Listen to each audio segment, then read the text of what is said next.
आमल की एकादशी पर यह काम कर लिया तो जीवन बदल जाएगा। पूरा वीडियो जरूर देखें। आमल की एकादशी पर भगवान विष्णु के साथ आंवले की और माता अन्नपूर्णा की पूजा करने की परंपरा है। इस साल आमल की एकादशी 27 फरवरी 2026 को मनाई जाएगी। 27 फरवरी को फाल्गुन महीने के शुक्ल पक्ष की एकादशी है।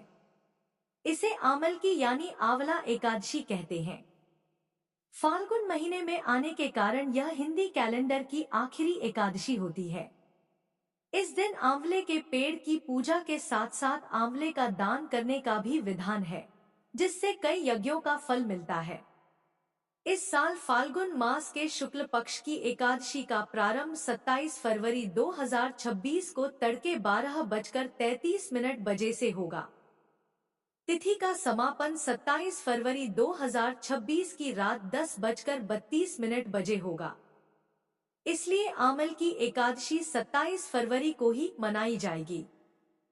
इस दिन भगवान विष्णु के साथ आंवले के पेड़ की विशेष पूजा की जाती है। तभी यह एकादशी व्रत पूर्ण माना जाता है, क्योंकि आंवले का पेड़ हिंदू धर्म में अत्यंत पवित्र और पूजनीय माना गया है। इस दिन आंवला खाने से बीमारियां दूर होती हैं।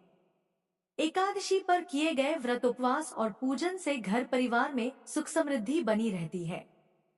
कार्यों में आ रही बाधाएं दूर होती हैं और सफलता मिलती है। यह व्रत भगवान विष्णु को समर्पित है। आमल की एकादशी पर जरूर करें ये 7 काम। आमल की एकादशी की शाम तुलसी के पास दीपक अनिवार्य रूप से जलाना चाहिए। भगवान विष्णु की पूजा के साथ साथ मंत्र ओम नमो भगवते वासुदेवाय का जप करें। श्री कृष्ण का अभिषेक करें और क्रीं कृष्णाय नमः मंत्र का जप करें। श्री कृष्ण के साथ गौ माता की भी पूजा करें और किसी गौशाला में दान पुण्य करें। किसी मंदिर में पूजन सामग्री जैसे कुमकुम, चंदन, मिठाई, तेल, घी, हर फूल और वस्त्र का दान करें। आमल की एकादशी पर आंवले का सेवन करें, आंवले का रस पिए और आंवले का दान करें। माता अन्नपूर्णा अन्न की देवी है। इस दिन उनकी पूजा करें और जरूरतमंदों को अन्न का दान करें। शुभ योग। आमल की एकादशी पर कई शुभ योग बन रहे हैं। इस दिन सर्वार्थ सिद्धि योग, रवि योग, आयुष्मान योग और सौभाग्य योग का निर्माण हो रहा है।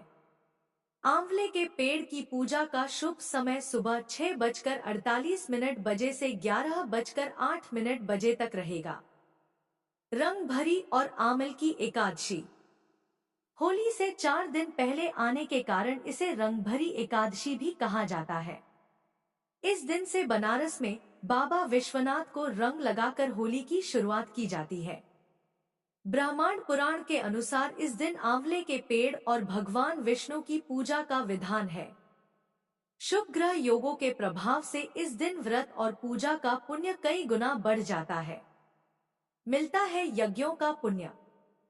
पद्म और विष्णु धर्मोत्तर पुराण के अनुसार आंवले का वृक्ष भगवान विष्णु को अत्यंत प्रिय है। इस वृक्ष में भगवान विष्णु के साथ साथ देवी लक्ष्मी का भी निवास माना गया है। मान्यता है कि इस दिन आंवले के पेड़ की पूजा और आंवले का दान करने से समस्त यज्ञों और 1000 गायों के दान के बराबर फल मिलता है। आमल की एकादशी का व्रत करने से मोक्ष की प्राप्ति होती है। तिल, गंगाजल और आंवले से स्नान की परंपरा। इस एकादशी पर सूर्योदय से पहले उठकर स्नान करना चाहिए। स्नान के जल में गंगाजल की 7 बूंदें, 1 चुटकी तिल और 1 आंवला डालना चाहिए। इसे तीर्थ स्नान कहा जाता है। ऐसा करने से जाने अनजाने में किए गए पाप नष्ट हो जाते हैं। इसके बाद दिन भर व्रत और भगवान विष्णु की पूजा करनी चाहिए। सूर्यास्त के बाद दीपक जलाएं। विष्णु जी की पूजा में तुलसी का विशेष महत्व है।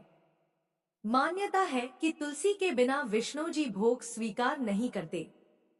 एकादशी के दिन सुबह तुलसी को जल चढ़ाएं और शाम को सूर्यास्त के बाद तुलसी के पास दीपक जलाएं। ध्यान रखें कि शाम को तुलसी को स्पर्श न करें। दीपक जलाकर दूर से ही परिक्रमा करें। पूजा विधि। सुबह उठकर भगवान विष्णु का ध्यान करें और व्रत का संकल्प लें। स्नान के बाद भगवान विष्णु की पूजा करें। दीपक जलाकर विष्णु सहस्त्रनाम का पाठ करें। पूजा के बाद आंवले के पेड़ के नीचे नवरत्न युक्त कलश स्थापित करें।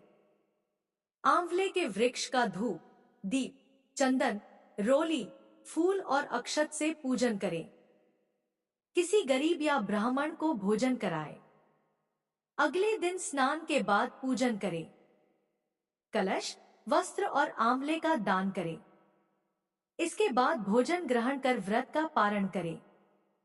अगर वीडियो अच्छी लगे तो लाइक करें और चैनल को सब्सक्राइब करें। ओम नमो नारायण। राधे राधे।